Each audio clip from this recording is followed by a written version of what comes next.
Welcome back. If you're a student journeying through the college decision process, or if you're a parent of a student and you have tons of questions pertaining to financial aid, this is for you, because I know right now the stress of trying to figure out how to pay for college is a really burden.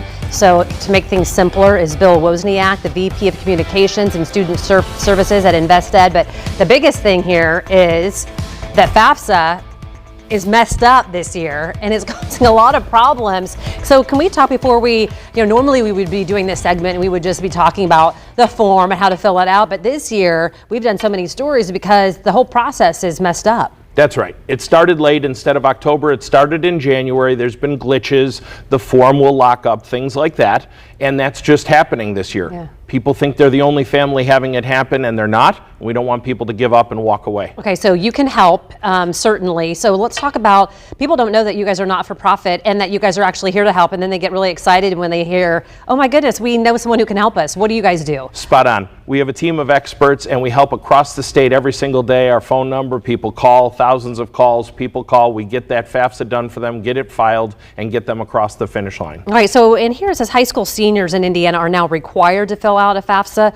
Is that true? And when did that start? Because my daughter did not fill it out. So this was a new mandate this year that the students have to file, the seniors have to file, but that's new this year. Okay, brand new. Let's talk about what some of the myths are about the cost of college and financial aid. What can you help people understand? Mostly people think that if they're going to not get the Pell Grant, if they're above that income range, that they're not going to get aid. And that's not true. There's so many types of aid, and that's the biggest myth. Okay, so let's talk a little bit more about what families are seeing, because I know there's this big concern about, because of what's messed up with FAFSA. The biggest thing here is not just the glitching, but they're not getting the information to know how much financial aid they're getting. When is that part going to be fixed, and how do they judge if they can afford college if they don't know how much money they're going to get? Exactly. So you can use net price calculators to sort of get an idea from previous years. That's a good sort of ballpark number, but it is a problem that families cannot go in and finish their edits, and they're not getting the award letters from the schools because the schools don't have the information that they need,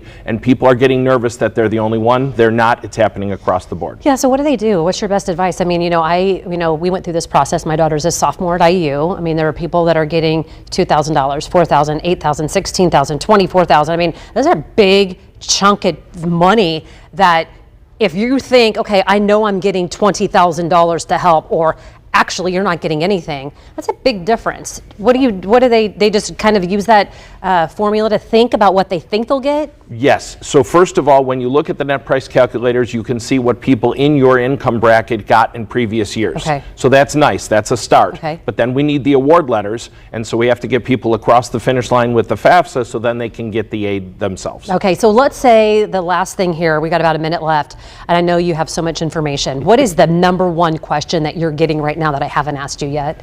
When is my award letter going to come? When can I make the edits on the FAFSA? Yeah. And it's locked up right now. That's where they're having trouble. When the state gets the information, the colleges get the information, families can go in and make the edits. That's coming soon. They tell us soon. And I know, I mean, some money's been being thrown around, some $50 million to try to help, but it's still not fixed. Right. It's not a large amount of money when you go across the entire country and things like that. Okay, so it's good information here. If you need to get hooked up to find the details and learn more, you can go to fox59.com/links. We'll connect you. Jim O'Brien went through this last year. He's going to go through it again in 3 years, 2 years, technically 3.